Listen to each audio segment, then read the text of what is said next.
Dietary fibres are used to dilute the energy density of the food and to provide a feeling of being satiated by enlargement of the stomach, although this effect is one which remains controversial in dogs.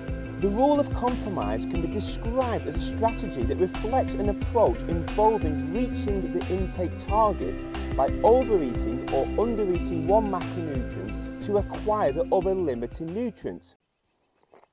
The percentage of dogs classed as being overweight or obese has risen significantly over recent years, with in 2022 59% of dogs meeting this threshold.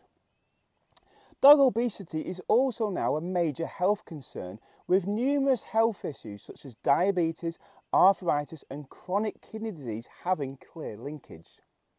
The reason for this rapid rise are complex, however the intake of greater energy than is required remains a trend in all cases.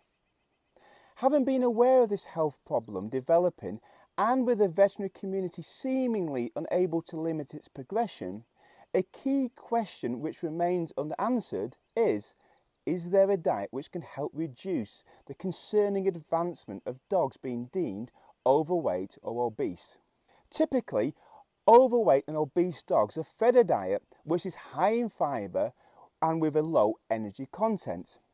The total dietary fibre in these diets typically ranges from 20 to 40% on a dry matter basis.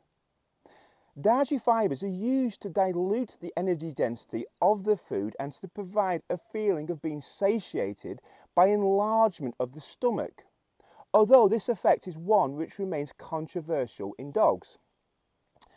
Another concern with feeding weight reduction diets is that reduced energy intake is associated with suboptimal intake of essential nutrients, especially protein. Moreover, the high fibre content has been related with potentially decreasing a diet's nutrient value by binding minerals, resulting in poor coat quality, vomiting and diarrhoea. During completion of my Ph.D, I allowed a group of 15 dogs to self-select from a combination of high protein, high fat and high carbohydrate diets for a 28-day period. During this time frame, I additionally permitted the dogs to consume as much food as they wanted. On completion of this trial, I calculated the dog's energy and macronutrient intake in addition to assessing body weight. The results were interesting in that the dogs were consistent in targeting a diet with a high content of both fat and protein and with a minimum contribution from carbohydrates. Indeed, this diet selection is similar to that of Bones & Co.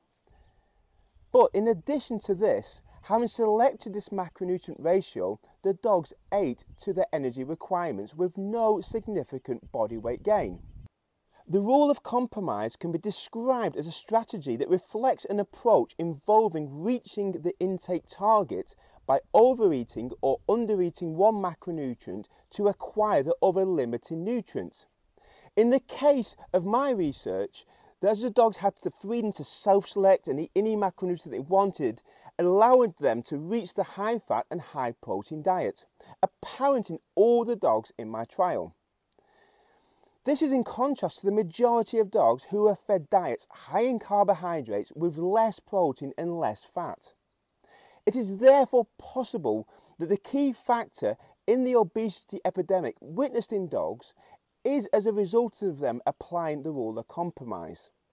That is, they are fed a diet which fails to reach a macronutrient intake, protein and fat basically. Consequently, they consume more of the diet and hence excessive energy in an attempt to acquire the other limiting macronutrient or macronutrients. As demonstrated in my research, if a dog is allowed to self-select a diet consisting of a macronutrient content it targets, overeating is much less likely to occur than if restricted to a diet of a significantly different macronutrient ratio. In essence, this means dogs are satiated quicker without the need for more food.